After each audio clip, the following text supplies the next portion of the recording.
ಇವತ್ತು ಯಲಹಂಕ ಕ್ಷೇತ್ರದ ಭಾರತೀಯ ಜನತಾ ಪಾರ್ಟಿ ಆಲದ ಮರದಂತ ಹೆಮ್ಮರವಾಗಿ ಬೆಳೆಯೋದಕ್ಕೆ ಕಾರಣ ನಿಮ್ಮೆಲ್ಲರ ನೆಚ್ಚಿನ ಶಾಸಕರು, ಈ ಕ್ಷೇತ್ರದ ಅಭಿವೃದ್ಧಿಯ ಹರಿಕಾರರು ಆದಂತ SR ವಿಶ್ವನಾಥ್ ಅವರು.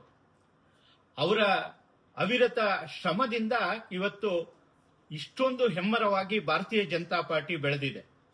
ಹಾಗೇನೆ ಇದುವರೆಗೂ ಸಹ ಭಾರತೀಯ ಜನತಾ ಪಾರ್ಟಿ ಬಹಳ ಒಗ್ಗಟ್ಟಿನಿಂದ ಯಾವುದೇ ರೀತಿಯ ಒಂದು ಅಪಸ್ವರ ಇಲ್ಲದೆ ಬೆಳ್ಕೊಂಡು ಬರೋದಕ್ಕೆ ಕಾರಣ ನಮ್ಮ SR ವಿಶ್ವನಾಥ್ ಅವರ ನೇತೃತ್ವ. ಇಂಥ ಸಂದರ್ಭದಲ್ಲಿ ಕೆಲವು ಕಿಡಿಗೇಡಿಗಳು ಈ ಪಕ್ಷಕ್ಕೆ ತಮ್ಮ ಸ್ವಾರ್ಥ ಬೇಳೆಯನ್ನ ಬೇಯಿಸ್ಕೊಳ್ಳೋದಕ್ಕೋಸ್ಕರ ಬಂದು ಇಲ್ಲಿ ಒಗ್ಗಟ್ಟನ್ನ ಒಡೆಯುವಂತ ನೀಚ ಕೆಲಸವನ್ನ ಮಾಡ್ತಾ ಇದೆ.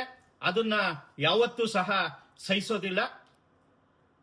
ಮಾನ್ಯ ಸತೀಶ್ ಅವರು ಇಲ್ಲಿ ಬೆಂಗಳೂರು ಡೈರಿ ಎಲೆಕ್ಷನ್ಗೆ ನಿಂತು ಗೆದ್ದ ಮೇಲೆ ನಿಮ್ಮ ವರ್ತನೆ ಹೇಗಾಗಿದೆ ಅಂತಂದ್ರೆ ನಿಜವಾಗ್ಲೂ ಸಹ ಬಹಳ ಎಲ್ಲರಿಗೂ ಸಹ ಬೇಸರ ತರಿಸಿದೆ. ಯಾಕೆಂತಂದ್ರೆ ನಮ್ಮ ಹೆಮ್ಮೆಯ ಶಾಸಕರು ಪ್ರತಿ ಮತದಾರರ ಮನೆಗೆ ನಾವು ಸಹ ಅವ್ರ ಜೊತೆ ಒಳಗಿದ್ವಿ, ಹೋಗಿ ಅವರನ್ನ ಮನವೊಲಿಸಿ ಅವರಿಗೆ ಕೈ ಮುಗಿದು ಅವರಿಗೆ ಭಾರತೀಯ ಜನತಾ ಪಾರ್ಟಿಯ ಕ್ಯಾಂಡಿಡೇಟ್ ಸತೀಶ್ಗೆ ವೋಟ್ ಹಾಕಬೇಕು ಅಂತೇಳಿ ಕೇಳ್ಕೊಂಡಂಥದ್ದು. ಹಾಗಾಗಿ ನೀನು ಗೆದ್ದಂಥದ್ದು. ನೀನು ಹೇಳ್ಕೊಂಡಂತೆ ಯಾವುದೋ ನನ್ನ ವೈಯಕ್ತಿಕ ವರ್ಚಸ್ಸಿನಿಂದ ನಾನು ಗೆದ್ದಿದ್ದೀನಿ ಅಂತ ಹೇಳುವಂಥದ್ದೆಲ್ಲ ನಿನ್ನ ಮೂರ್ಖತನದ ಪರಮಾವಧಿ ಅಂತೇಳಿ ಹೇಳ್ಬೇಕಾಗ್ತದೆ. ಸತೀಶ್ ಅವರೇ, ನಿಮಗೆ ಗೊತ್ತಿರಲಿ, ನಾನೊಬ್ಬ ಸಾಮಾನ್ಯ ಕಾರ್ಯಕರ್ತ, ಅವರ ಗರಡಿಯಲ್ಲಿ ಬೆಳೆದಿರುವಂತ ಒಂದು ಗರ್ಕೆ ಹುಲ್ಲು ಅಷ್ಟೇ. ಅಂತ ಒಬ್ಬ ಕ್ಯಾಂಡಿಡೇಟ್ನ ನನ್ನ ಎಲೆಕ್ಷನ್ ಅಲ್ಲಿ, APMC ಎಲೆಕ್ಷನ್ ಅಲ್ಲಿ, ಬಹಳ ಕಠಿಣವಾದಂತ APMC ಎಲೆಕ್ಷನ್ ನಡೆದಂಥದ್ದು.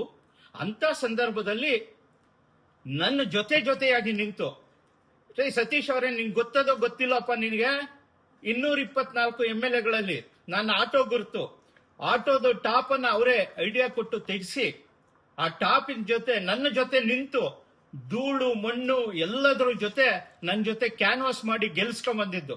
ಅದು ನನ್ನ ಗೆಲುವಲ್ಲ, ವಿಶ್ವನಾಥ್ ಅವರ ಗೆಲುವು, ಭಾರತೀಯ ಜನತಾ ಪಾರ್ಟಿಯ ಕಾರ್ಯಕರ್ತರ ಗೆಲುವು. ಹಾಗಾಗಿ ನೀನು ಇಲ್ಲಿ ವಿಷ ಬೀಜ ಬಿತ್ತುವಂತ ಕೆಲಸ ಇವತ್ತಿಗೆ ನಿಲ್ಲಿಸಬೇಕು. ಬಹುಶಃ ನಿನ್ನ ಬೇಳೆ ಬೇಯಿಸ್ಕೊಳ್ಳೋದಕ್ಕೋಸ್ಕರ ಇಲ್ಲಿ ಬಂದು ಶಾಸಕರನ್ನ ಎದುರಾಕೊಂಡಿದ್ಯಾ. ಆಮೇಲೆ ಮತ್ತೊಂದು ವಿಷಯ, ನೀವು ಮಾತೆತ್ತಿದ್ರೆ ಒಕ್ಕಲಿಗಿರು. ಯಾವ್ದ್ರಿ ಒಕ್ಕಲಿಗಿರು? ನಾನು ಒಕ್ಕಲಿಗಿರಲ್ವಾ ರೇ? ನನಗೆ ಚೆನ್ನಾಗಿ ಜ್ಞಾಪಕ ಇದೆ, ಶಾಸಕರ ಮೊದಲನೇ ಎಲೆಕ್ಷನ್ ಒಳಗೆ ಈ ಕೃಷ್ಣಪ್ಪನವರು, ಗಂಟಕನಹಳ್ಳಿ ಕೃಷ್ಣಪ್ಪನವರು ಹಿರಿಯರು ನಮ್ಮ ಮನೆಗೆ ಬಂದಾಗ ನಮ್ಮ ಮನೆಯವರು ಒಂದೇ ಮಾತನ್ನ ಹೇಳಿದ್ದು. ಈ ಕೃಷ್ಣಪ್ಪನವರು ಒಂದ್ ಮಾತು ಹೇಳಿದ್ರು, ಅಮ್ಮ ನಾನು ನಿಮ್ಮ ಸಂಬಂಧಿ, ನಮ್ಮ ತಾಯಿ ಕಕ್ಕೇಳಿ ಅಂತೇಳಿ ಹೇಳಿದ್ರು.